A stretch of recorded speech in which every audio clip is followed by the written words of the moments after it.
This is your News Source Evening Bulletin for today, Thursday, the 6th day of February in the year 2020. I'm Gordon Mosley. Here's what we're tracking tonight. The European Union officially launched its Elections Observer Mission in Guyana today. The full-fledged mission is the first one of its kind to be deployed to Guyana by the EU during the general and regional elections. The chief observer and EU Foreign Minister Urmas Payet noted that the European Union is not concerned with the outcome of the upcoming elections, but wants the elections to be free, fair and credible. In the weeks leading up to the March 2nd elections and immediately after, the EU will have more than 50 observers on the ground. As I am speaking to you, our long-term observers are meeting with election officials, candidates and representatives of civil society. They will report their observations back to the core team in Georgetown, and these will contribute to the mission's informed and impartial assessment of the election process. This is the first European Union Elections Observer Mission in Guyana since 2001, and even then it was not a full-fledged team. The chief observer confirmed that this was made possible due to an invitation by President David Granger. The EU parliamentarian thanked the president for the invitation, and he said the EU will report its preliminary findings 2 days after the elections, with a more detailed final report expected within 4 months. However, we do hope that our presence will have a positive effect on reinforcing confidence in the process, and that it will help to deter any potential fraud, intimidation and violence. We are here to observe if the electoral process was conducted in a transparent and credible manner. We will assess the extent to which the elections are in compliance with the laws of Guyana, as well as with international and regional commitments for democratic elections to which Guyana is a signatory. The head of the Election Observer Mission has been meeting political figures since his arrival in Guyana. He said he has met with the Attorney General and Minister of Legal Affairs, the General Secretary of the People's National Congress, the opposition leader and other key stakeholders. He's also expected to meet with the Foreign Minister and the Chairperson of the Guyana Elections Commission. More news coming up in just a moment. Tired of long lines? Register with MyGTT at mygtt.co.gy.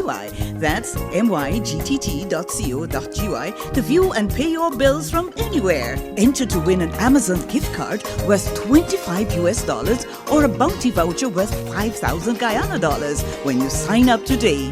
GTT, do more. Fuel it up and drive, Super 95. Tune up. Fuel it up and drive, Super 95. Tune up. Protect your fuel system, boy. High mileage and performance, boy. Guyoil Super 95 gasoline gives you more reasons to drive and is available at 56 service stations nationwide. For affordable price, high performance, and high mileage, choose Guyoil's Super 95 gasoline. Fuel it up and drive. Hi, I'm Andrea Farnham and I'm from Mabaruma, Region 1. I have been attending this college for the past month. It is a one-year course. This is actually the 4th batch of students. I'm part of the 4th set of children that have passed through this college. So this opportunity that it has presented, this college has presented, where they train us to be better public servants is something that I see will be beneficial in my life, not only professional-wise, but personally. This is a wonderful initiative by the Ministry of Presidency that enables us, myself, and my peers to grow professionally. Yeah. I'm David Granger, and I approve this message. Voting without an identification card. If you are registered and eligible to vote but do not have your identification card with you on election day, for whatever reason, you can still vote. The Guyana Elections Commission has put measures in place to accurately identify voters without an identification card. When you go to the polling station, you would be asked your name and address and referred to the presiding officer who will interview you. The presiding officer would look at your face and compare with the photograph alongside the name on the folio to confirm that they are the same. If the presiding officer is satisfied that you are the person you claim to be, you would be asked to take the oath of identity or affirmation. You would then be allowed to vote. For more information, contact GCOM on 225-0277-9, 223-9653, email pro@gcom.org.gy, or visit GCOM's website at www.gcom.org.gy. GBTI is your Guyanese bank, a bank that understands every customer's unique needs, opportunities, challenges, and financial concerns. At GBTI, we see you for you. Whether you're buying a new home or car, planning your next vacation or retirement, saving for your child's future, or whether you're ready to take that bold step of investing in your dream business idea, we are with you every step of the way. We hear your stories and watch you focus on your dreams as we share your aspirations. We are more than just banking. We are a family. We are part of your community. Our commitment extends way beyond the walls of our branches and is demonstrated every day in the opportunities we provide to our individual and business customers. The support, time, and commitment we give back to communities across Guyana to help improve the lives of our Guyanese families. Because we see Guyana through your eyes. Welcome back. The International Court of Justice today announced that it will be moving ahead with public hearings in the Guyana versus Venezuela case concerning the 1899 arbitral award. The public hearings will take place from the 23rd to the 27th of March at the court in The Hague. In a statement this afternoon, the ICJ said the hearings will give the parties to the case the possibility to address the question of the jurisdiction of the court. Venezuela has repeatedly said it will not take part in the hearings because it is of the view that the court has no jurisdiction to hear the matter. Venezuela wants the controversy to be returned to the UN Good Offices process, but it was the UN Secretary General who forwarded the case to the ICJ after that Good Offices process failed to bring any results. During the hearings before the ICJ, both Guyana and Venezuela will be expected to put forward their oral arguments in the case with later rebuttals. The entire hearing will be streamed live on the internet. In an earlier statement, the Guyana Ministry of Foreign Affairs had indicated that the hearing will determine whether the court has jurisdiction over the case filed by Guyana in March of 2018. Guyana is seeking to obtain a final and binding judgment from the court that the 1899 arbitral award, which established the location of the land boundary between then British Guyana and Venezuela, remains valid and binding, and that Guyana's Essequibo region belongs to Guyana and not Venezuela. Venezuela has claimed in a letter to the court that the Secretary General exceeded his authority under the Geneva Agreement and that the court therefore lacks jurisdiction to adjudicate Guyana's lawsuit. Venezuela had indicated that it will not participate in the proceedings. The Foreign Affairs Ministry of Guyana said under well-established judicial precedent, the court will proceed to decide if it has jurisdiction over Guyana's claims, irrespective of whether or not Venezuela participates in the proceedings. If it decides that it has jurisdiction, the court will proceed to rule on the merits of those claims and decide whether the validity of the 1899 arbitral award and the border between the two countries should be confirmed. Under the UN Charter and the court's own rules, its final judgments, both on jurisdiction and the merits, will be legally binding on Guyana and Venezuela, whether or not Venezuela participates in the proceedings. On the political front, General Secretary of the PPP and opposition leader Barrett Jagdeo has distanced his party from the recent report by the non-governmental group Global Witness on the oil contract between the government and ExxonMobil. Global Witness chided the APNU-AFC administration for negotiating what it considered a bad contract and estimated that Guyana could lose up to $55 billion because of the contract. Since that report, the government and a number of international analysts have dismissed the Global Witness report. The coalition government has even accused the group of attempting to influence the elections in Guyana. At his weekly solo press conference today, the opposition leader made it clear that his party had nothing to do with the report or the timing of its release. He said the government likes to hold on to some reports and dismiss others. Well, let me say, the People's Progressive Party did not bring Global Witness here. We have no such power over Global Witness, which is an international NGO. And I suspect that their presence here was largely triggered by this government's own act. In response to those who have criticized the report, Mr. Jagdeo said those explanations are lame. I've seen some of the most lame explanations, and really, people, they believe that Guyanese are really, really, really stupid to give these explanations to our people. But they knew about this report. They knew about Global Witness presence in Guyana, and apparently they came since March, June or July last year. They've been here. And therefore, the government commissioned a report in September from Clyde and Company. Now, I'm wondering why would you want to do such a thing? Opposition leader also questioned the government's hiring of another company to do what he called a rebuttal of the Global Witness report, even before the Global Witness report came out. He noted that the Global Witness report on the Guyana oil industry and contracts cannot be dismissed, but added that if his party gets back into power, it prefers to conduct its own reviews. The presidential candidate of the Liberty and Justice Party, Lennox Schumann, is convinced that the government and the opposition-nominated commissioners of the Elections Commission were deliberately trying to squeeze him out of the presidential race. After the commissioners initially announced that Schumann and two other presidential candidates would be barred from the elections because they were still dual citizens on nomination day, the candidates were recently informed by the chair of the Elections Commission that their names will remain on the list. Schumann and the other candidates were forced to submit information on their foreign citizenship status to the Elections Commission chair, although they have held the view that GCOM does not have any legal right to remove them from the list of candidates. In an interview with News Source this afternoon, the LJP presidential candidate said although the entire issue got a lot of attention, his party never stopped campaigning. Well, the interesting thing is, I don't think it has left any kind of mark on the party.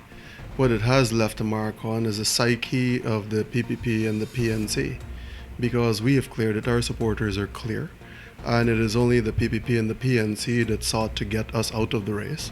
So the only mark that is left right now is the PPP and the PNC licking their wounds after they couldn't get rid of us. So in our view, there's no mark on the Liberty and Justice Party.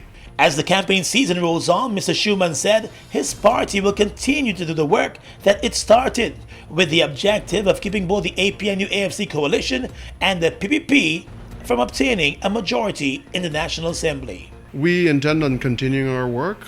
We intend on ensuring that neither the PPP nor the PNC gets a majority government, and we are going to do everything that we can because we believe it's in Guyana's best interest that the Liberty and Justice Party hold these two parties to account.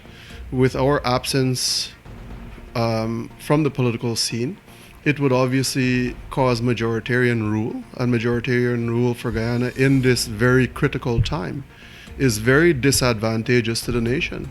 It is going to see a rise in corruption. I mean, I heard a song today that the PPP is calling the APNU-AFC administration corrupt. Well, hold on a sec, that's just a matter of the pot calling the kettle black. Schumann has been focusing his campaign in many of the indigenous communities. He is a former Tushao, and his party has joined its list with two other small parties for the elections. While they are not heading into the elections as a coalition, at the end of the elections, their votes will be combined with the aim of landing a seat or more in the parliament. On the campaign trail, President David Granger and the APNU-AFC coalition took their rally into the Diamond community last evening, as the president seeks to beef up support across the Region 4 area. The rally was well attended, and Mr. Granger revealed that he is the man with a plan to move the country forward, and part of that plan is to make more jobs available. I am the man with a plan. I got a plan right here. The first plan is to provide jobs for our young people. JOBS.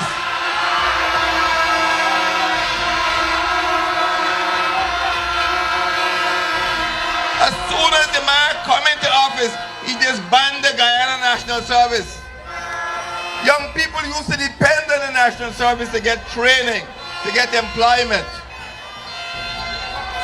The PPP disbanded the National Service. Well, I, David Granger, re-established the Guyana Youth Corps. The opposition has criticized the president in the past and his government for not doing enough when it comes to job creation. The government has been touting its own record about development of small businesses and jobs in the oil and gas sector. Mr. Granger told the East Bank residents that his decade of development plan will also cater for development in their communities. He made it clear, however, that education will form the greatest part of his decade of development as he builds an education nation. We have to hand this country over to you, and we want you to be educated and employed. So we have a plan, and the plan is working. Young people can look forward to having a long and satisfying career in business, in self-employment under the APNU-AFC coalition government. Mr. Granger said the APNU-AFC coalition must win the upcoming elections if Guyana is to really move forward. He said gone are the days of phantom killings, and his government will continue its fight against crime while pushing its development agenda. Well, the debate around the growing plantain chip industry and its potential has once again resurfaced, and this time the presidential candidate for the PPP Air Finale believes that the product is one which his party understands better than the government. Ali made a statement on Tuesday while addressing residents of Wakenham, a small island which sits at the mouth of the Essequibo River and which has a population of just under 4,000 people. The opposition party has traditionally enjoyed the support of residents of Wakenham. Mr. Ali told hundreds of residents of the largely agricultural island that when his party was in government, it had already negotiated with one of the leading distributors in the Caribbean to sell plantain chips under the brand Island Chips. That's when we built the shell for the plantain chip factory. We had already negotiated with one of the #1 distributor for plantain chips in the Caribbean. We had already found a name. The brand was Island Chips. And we were going to have this distributor distribute the plantain chips all across the Caribbean. Containers upon containers of plantain chips is imported in every CARICOM country, including Guyana. And we lost the opportunity. We lost the opportunity because we did not have a government who understood how this is connected to the international community and regional community. In 2016, the coalition government built a plantain chip factory in a neighboring island, Guyana, but that factory is yet to be operationalized. The factory is one of 4 projects, 2 chip factories and 2 call centers under the $1 billion Rural Development Fund. Against that backdrop, Ali urged residents to take into consideration that it is serious business when they are voting, and they should not give their support to a party which is there to experiment. So we have to be very careful, my brothers and sisters. When we are voting for a government in serious business, it is not an experiment. It is not about promises and false promises. It is understanding the reality. It's understanding who has a better understanding of the future, who has a better vision, a better strategy, a strategy that will make all of us winners. But this new reliance on the plantain chip industry is one which contradicts the previously held positions of the PPP. It was only last year that the General Secretary of the party, Barrett Jagdeo, took aim at President David Granger for saying that job creation could start with the selling of plantain chips. Mr. Jagdeo and his party criticized the president and made fun of that position. It is believed that Guyana imports more than $150 million annually in plantain chips.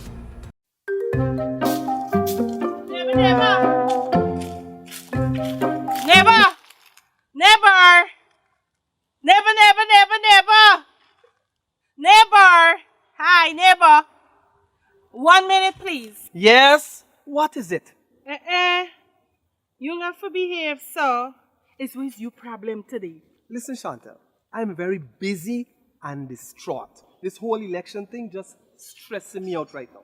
So just say what you want so I could go back to doing more important matters. It's with the election doing to you. Like it's you running for government. I'm here now. I just want to borrow a little sugar till bye-bye come home to make a cup of coffee.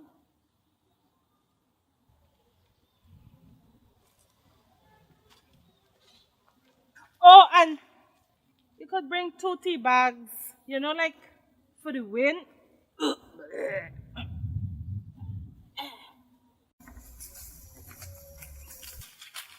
Wait, this little bit of thing you real steam Chantal, check I gotta go. No, I gotta go, Chantal. Bye. But neighbor, you still ain't tell me what is your problem. It's not anything that you can fix anyway. Imagine Transport and Harbors is calling me in to work on elections day.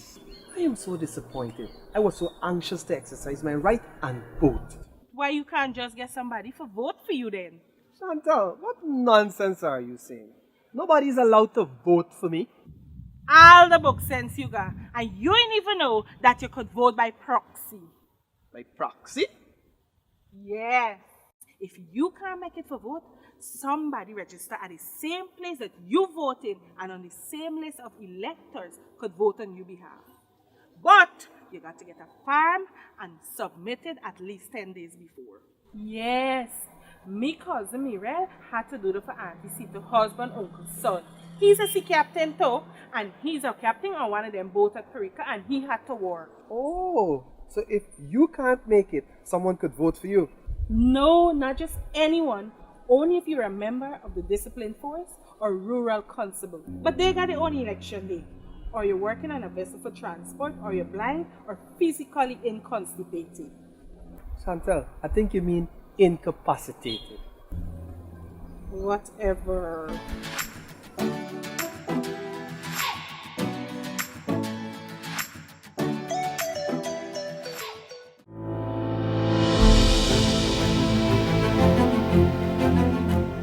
Today a reader, tomorrow a leader. President Granger's 5Bs initiative has served as a support for our children's access to education. The most valuable gift we can give our children is the gift of knowledge. That was a paid political ad. We are legions of men standing strong, but never too proud to stoop and help someone. We must send a clear signal to all. Do right. Walk in upright ways, knowing that's what being a man is all about. And ever aware that things will only get worse when good men do nothing. Stand strong. Be the one to live right. Across the region right now, U.S. Coast Guard officials alongside other agencies have announced that they seized over 3,000 pounds of cocaine and arrested 9 suspected smugglers while in the Caribbean Sea. The interdictions occurred between the 24th and 30th of January with the help of the UK Royal Navy and other US law enforcement officials. The drug shipments had a value of more than $46.2 million. In the first interdiction, the UK Royal Navy was on patrol with Coast Guard officials along with the Coast Guard's helicopter. They spotted 2 suspicious go-fast vessels about 74 nautical miles south of St. Croix in the US Virgin Islands. A pursuit vessel indicted both suspected vessels. The U.S. Coast Guard boarding team found 7 suspects and seized 42 bales of possible contraband. During the second interdiction, a Marine Patrol aircraft detected a target of interest southeast of the Dominican Republic. A cutter boat interdicted the go-fast and detained 2 men on board. Officials said they discovered 13 bales of suspected contraband on that vessel. The seized contraband and suspects were taken to San Juan in Puerto Rico on Tuesday. Barbados' Ministry of Energy and Water Resources has issued effective offshore exploration license for the Carsey Bay and Bimshire blocks to the BHP Petroleum. Minister of Energy and Water Resources in Barbados, Wilfred Abrams, stated that while the government of Barbados is aggressively pursuing renewable and alternative energy initiatives, it also recognizes the importance of diversifying the island's energy portfolio to include offshore oil and gas development. He said with prudent management, Barbados' offshore oil and gas sector could offer significant opportunities for the Barbadian people. The issuance of the effective license marks a culmination of thorough negotiations between the 2 parties and grants BHP the exclusive rights to explore for petroleum and undertake appraisal activities in the licensed area. And finally, at this time, international news. The Trump administration in the U.S. has suspended enrollment in expedited travel security programs in New York in a row over federal immigration enforcement. Officials cited the state's new law that bars U.S. immigration and border agencies from accessing driver's license information. The law, which was enacted last June, was designed to allow undocumented residents to obtain driving privileges. But U.S. officials said it means trusted travel applicants cannot be vetted. Under the Department of Homeland Security's new policy, New York residents will not be able to apply for or re-enroll in Global Entry Next Century and Fast Trusted Traveler programs. These schemes allow vetted travelers to use expedited security lanes at airports and other U.S. border crossings. And that's your News Source Evening Bulletin for tonight. I'm Gordon Mosley reporting.